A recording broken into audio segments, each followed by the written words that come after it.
क्या प्रदेश में भय का माहौल है या आतंक का माहौल है? कारण क्या है कि लोगों को या ग्रामीणों को रात रात जाकर पहरा देना पड़ रहा है। असुरक्षा का माहौल बना हुआ है। कभी ड्रोन का डर सताता है तो कभी चोरों का डर सताता है। वजह क्या हो सकती है? प्रदेश के पास बेहतर प्रशासन है। योगी आदित्यनाथ की बहुत अच्छी सरकार है जिसमें सुरक्षा को लेकर, लॉ एंड ऑर्डर को लेकर, या यूँ कहा जाए कि जो है कानून को लेकर, कानून का राज कायम है, राम राज कायम है प्रदेश में। लेकिन लोगों में या ग्रामीणों में आतंक का भाव या भय का भाव आखिर क्यों सता रहा है?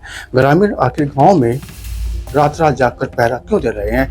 और गांव से निकलने वाले उन राहगीरों को टारगेट पे क्यों रखा जा रहा है? गांव से गुजरते तो पूछते कौन हो, कहाँ से आए हो? और यही नहीं, कई बार तो गांव वाले असुरक्षा के माहौल में चोर समझकर या बदमाश समझकर ऐसे लोगों की पिटाई तक कर देते हैं जो जिनका ध्येय ये भी नहीं होता कि हमें चोरी करनी है या बदमाशी करनी है। वो गांव से गुजर रहते हैं। हो सकता है वो संदिग्ध हो सकते हैं, या हो सकता है कि वो सही से अपना परिचय न दे पाए। लेकिन कई बार इस तरह का मामला होता है कि ये लोग बहुत पिटाई कर देते हैं। एक वीडियो सामने आ रही है सोशल मीडिया पर, बहुत तेजी से वायरल हो रही है, बहुत तेजी से तोड़ रही है।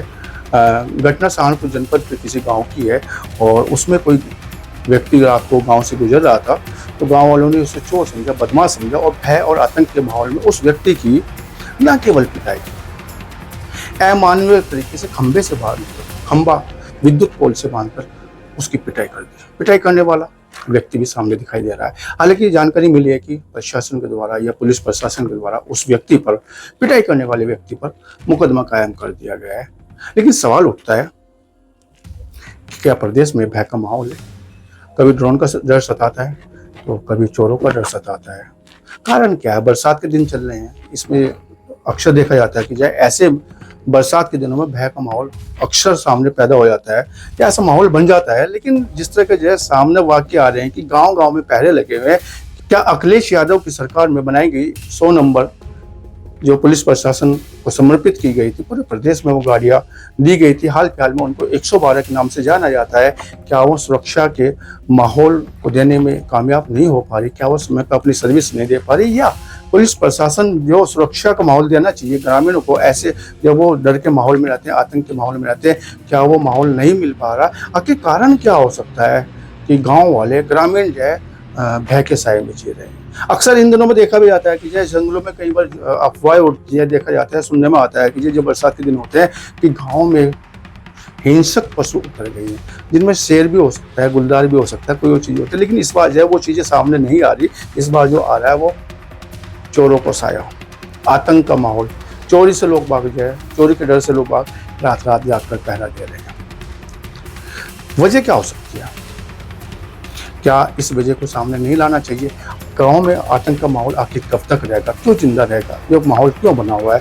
क्या इस पर कड़ाई से पुलिस को काम नहीं करना चाहिए? क्या लोगों में वो विश्वास फिर से नहीं आना चाहिए? ड्रोन को लेकर जैसे पुलिस प्रशासन ने स्पष्ट किया है कि ड्रोन का भय नहीं रखिएगा। ड्रोन की कोई ऐसी कोई कहानी नहीं है कि जिससे ड्रोन से भय से ग्रामीण बाहर है, निश्चित रूप से बाहर आए हैं। लेकिन भय फिर चोरों का, बदमाशों को सताने लगा है और गाँव में पहरा लगा है और शिकार हो जाते हैं ऐसे समय में जाने अनजाने में कुछ वो लोग जो गांव से गुजर रहे होते हैं राहगीर के तौर पर, या मान लेते हैं कि जो चोरी करने वाला कुछ जाता है तो सीधा पुलिस को सौंप देना चाहिए। लेकिन जिस तरह अमानवीय तरीके से उसकी पिटाई की जा रही है तो कहीं ना कहीं लगता है कि जो कुछ तो खामी है जिस पर जो काम करने की बहुत बड़ी जरूरत है। वीडियो साथ में जोड़ेगी, ये वीडियो देखिएगा।